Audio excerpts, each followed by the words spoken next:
A reading from Psalm 1. Translation Nan C. Merrill, Psalms for Praying. An Invitation to Wholeness, 10th Anniversary Edition, New York, BlueBridge, 2006. Blessed are those who walk hand in hand with goodness, who stand beside virtue, who sit in the seat of truth. For their delight is in the spirit of love, and in love's heart they dwell day and night. They are like trees planted by streams of water that yield fruit in due season, and their leaves flourish, and in all they do, they give life. The unloving are not so. They are like dandelions which the wind blows away. Turning from the heart of love, they will know suffering and pain. They will be isolated from wisdom, for love knows the way of truth. The way of ignorance will perish as love's penetrating light breaks through hearts filled with illusions. Forgiveness is the way.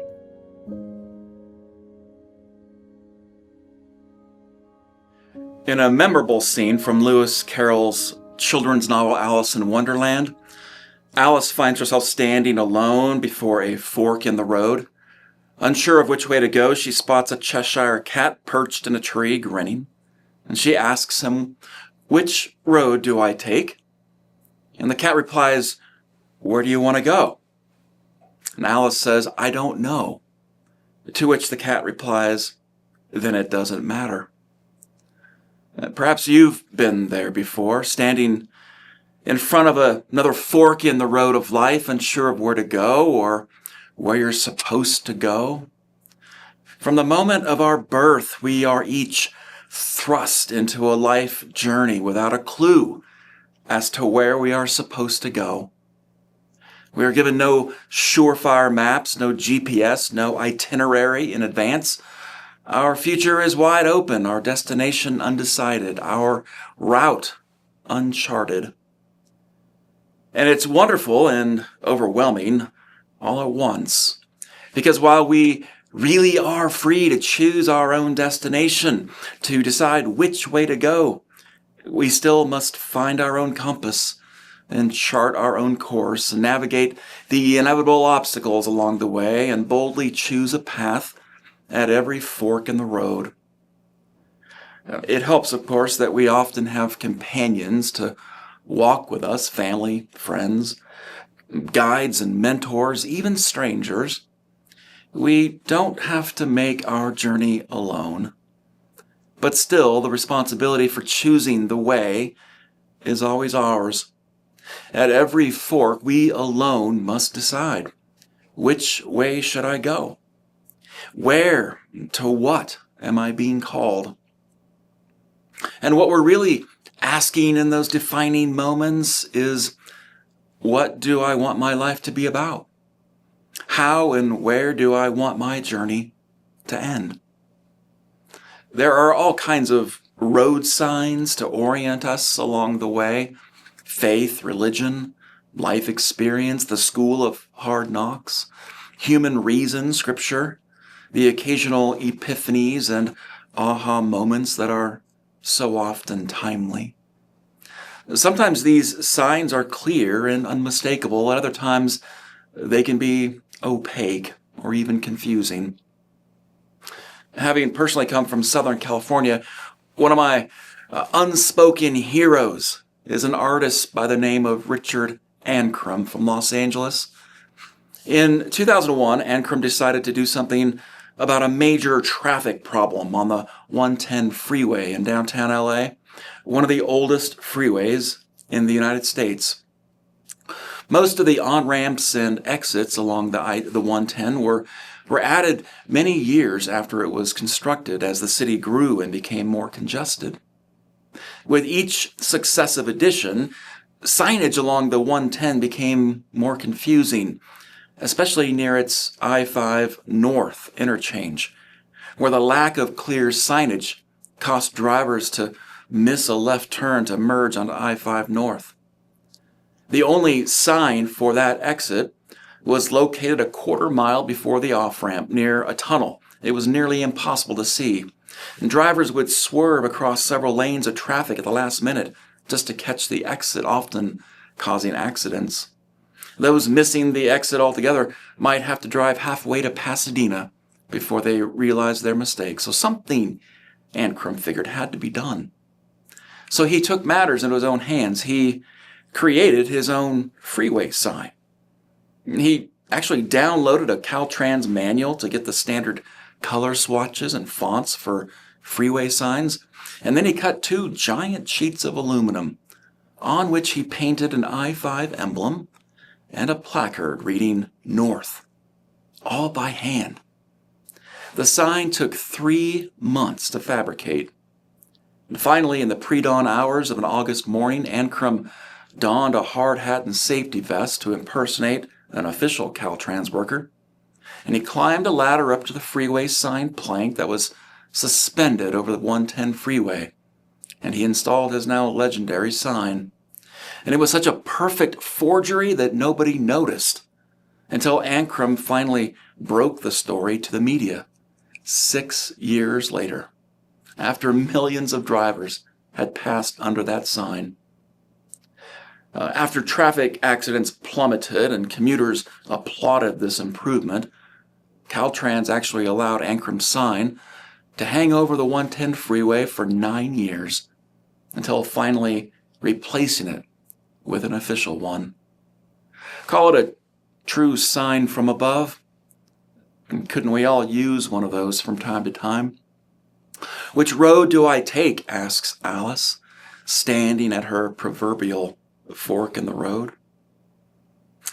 One of the problems with our fork in the road metaphor, however, is that it seems to imply that there's only one right way to go, and that if we miss it or choose the wrong way, we may be lost forever. And as a pastor, I've seen how this way of thinking becomes self-defeating, even catastrophic for anyone who, after making a wrong turn or experiencing some misfortune, is convinced that there's no good or hopeful path forward for them, that they'll never get back on the right path again. But this is never true with God. We can always correct our course, despite whatever path we have taken, because as long as we keep moving, there will always be another fork in the road ahead of us. And when we arrive at it, we will get a chance to choose again. A chance to choose again which way we will go now. And we can choose differently this time. This all means that there is no path we can ever take in which we will be irretrievably lost to God. We may venture far off course. We may drift far away from where we long to be, but we are never irretrievably lost to God. In every moment of our lives, God considers the paths we have taken that have led us to where we are now, and then God offers us a host of new possibilities for our future, from which we get to choose. And this is that fork in the road that is always, always ahead of us. It's shaped by 2 factors. First, by all the past choices that have made us who we are and have led us to this very moment. And second, it's shaped by God's creative responsive love, which offers us new, fresh possibilities for our future. In this way, every moment of our lives, in a very real sense, is a kind of fork in the road. God is always, moment by moment, offering us new possibilities for how we might live into the next moment, and our task is to discern what is the best possibility for us, and then to act. It's rarely easy. Will I erupt in anger at the guy who just cut me off on the highway? Or will I take a deep breath and just let it go? Maybe even say a prayer for him. Will I spiral in despair and self-loathing after my sudden layoff? Or will I trust God, reinvent myself, reorient my career trajectory? Will I turn a blind eye to some injustice in the world, or will I step up, speak up, lean in, respond with love, moral courage? Every day, moment by moment, we arrive at another fork in the road where we encounter all the possibilities God offers to us. And then we must discern which of them is most ideal. While God offers us an infinite number of possibilities, each will vary in value. That is, some will be more ideal than others. Some will lead to greater enjoyment or happiness. Others may be trivial or inconsequential. Still others may actually lead to unhappiness or less desirable outcomes. And because we are free, God offers all of them to us. And yet God is always calling, beckoning, luring us toward the most ideal possibilities. The freedom to choose is always ours. And it's in this moment of decision that we all feel like we could use some guidance. How do we choose well? How do we stay on course? The writer of Psalm 1 gives us some really important clues here. He points to those whom he calls blessed, by which he doesn't mean special or saintly or better than. The Hebrew word ashrei, it means simply to walk in a certain way or to follow a certain path.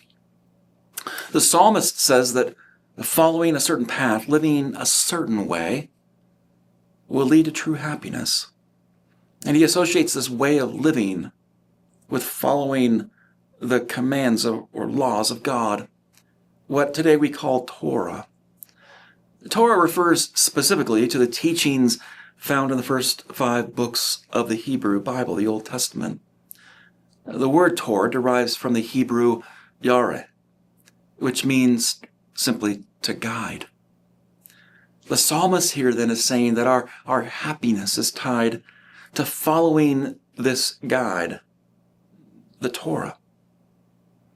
But of course, the Torah consists of 613 commands, mostly prohibitions on what not to eat and what not to wear, how to slaughter animals and how to weave. Not exactly the most useful guidance when we're standing at one of life's important forks in the road. But Jesus understood this, which is why in the Gospels he sums up all 613 commands, along with all the teachings of the prophets, in what has become known as the Great Commandment. One day he's asked by another teacher, if you had to boil down all 613 laws into one all-encompassing commandment, what would it be? What, Jesus, would you say is the greatest commandment? And Jesus answers by first repeating the Shema. Hear, O Israel, the Lord your God, the Lord is one. And you shall love the Lord your God with all your heart, and with all your soul, and with all your mind, and with all your strength. Jews have memorized this commandment for thousands of years. In fact, they've kept it in a little pouch around their wrist or forehead. They've nailed it to the front door of their homes. They've taught it to their children. There is only one God, it says, so give to God all your heart, soul, mind, and strength. But then Jesus, he tacks on a second commandment. He was asked to name the one most important, but Jesus gives a second. You shall love your neighbor as yourself. That's in the Hebrew Bible too, the book of Leviticus. So it's not a new concept, but what's unique is that Jesus puts these two together. The love of God and the love of neighbor. He puts them together in a way that combines 2 commandments into one. And he says there is no commandment greater than these 2. This, in his day, is revolutionary. What he's saying is, this should be our guide for every fork in the road. This is the way, the path that leads to happiness. The love of God, the love of neighbor. In these times of ours of upheaval and chaos, times of outrage and violence, it's the only guide that can truly save us. Love God with all your heart, soul, mind, and strength. The Jews first learned this as they journeyed in the wilderness. They had fled Egypt. They wandered for years in the desert, lost, afraid, hungry, not knowing what was going to happen to them. They had no safety net, no food, no water. They thought they might die. They were at a crossroads, a fork in the road. They had lost everything. Everything except whatever hope and trust they may have had left in their hearts. And at their fork in the road, they came to understand that the love of God not only was a commandment, but a promise. You love God with everything you have, and you will live. But this love of God can never be detached from the love of neighbor, because it will almost always lead to things like religious extremism, acts of violence in the name of God, and we see it today. Planned Parenthood bombings, Christian nationalism, political assassinations. It plagues both sides of the aisle. When our love of God leaves out the love of neighbor, we become like the man Mark Twain once described when he said, "He is a good man in the worst sense of the word." The love of God without the love of neighbor is a religion without compassion, without empathy, without kindness. It is, as the late Walter Brueggemann said, it is a graceless obedience. But it's also true that it's really hard to love our neighbor apart from the love of God. Because if our heart, mind, and soul have not been transformed by a God whose love and forgiveness is unconditional, without limits, even for the enemy, even for the unclean, even for the despised and those who have hurt us. If not for that, then our love for neighbor will most likely be limited only to the neighbors we happen to like. Those who look like us, vote like us, pray like us, speak like us. We will begin to love selectively, having fashioned a God in our own image. And as Anne Lamott once said, you can safely assume you've created God in your own image when it turns out that God hates all the same people you do. Human love for our neighbor falls short without God's love. When we are rooted in God's love, we begin to see our neighbors the way God sees them, created in the divine image, inherently worthy, unshakably good, irrevocably redeemable. Love of God, love of neighbor. Even 1 John says they're inseparable. The writer says, whoever claims to love God yet hates a brother or sister is a liar. For whoever does not love their brother and sister whom they have seen cannot love God whom they have not seen. Love of God, love of neighbor. Write it on a sign and hang it over every road you travel, for every fork in the road you encounter. It is the most indispensable wisdom and guide on our life journey. It ensures that we will always go the right way, always, even if we don't know where the road will ultimately lead. Am I loving God, trusting God with everything I have? And in this moment, am I loving my neighbor as myself? It defines our common life here at St. Andrew, so much so that we've actually made it into our mission statement. It guides everything we do, from our transcendent worship services to our transformative studies and support groups, from our life-saving outreach initiatives to our life-changing youth and children's programs, from classes to covenant groups, from satellite ministries to sacraments, from social justice marches to spiritual retreats. St. Andrew not only embodies the love of God and the love of neighbor, but teaches each of us how to live it out in the real world. And this is what keeps us deeply rooted in times of social chaos. It's what keeps us always blooming like a tree planted in the stream when so many others in this world are parched. And today, as we stand at yet another fork in the road in the life of this congregation, we are invited to choose once more the path of love of God, love of neighbor, which has shaped and sustained this community for decades. At St. Andrew this week, we are dedicating our financial pledge cards for the coming year. You online are invited to participate using the QR code on the screen. On the surface, these cards, they may look like simple numbers on a piece of paper, but in truth, they are signs we hang over the road ahead of us, pointing us toward the kind of future we believe God is calling each of us to build together.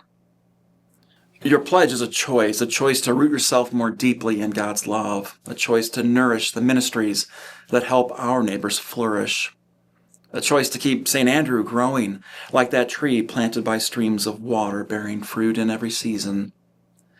Every pledge, every act of generosity is one more yes to the path that leads to life for us, for our children, for our community, and for a world longing for hope. So today, as you consider making a pledge, bring your intention, bring your gratitude, bring your hope for what God can still do through a church that's rooted deeply in love. And together, let us choose again the road that blossoms. Today's takeaways: life is a series of forks in the road. The choices we make matter. The love of God and neighbor is our indispensable guide.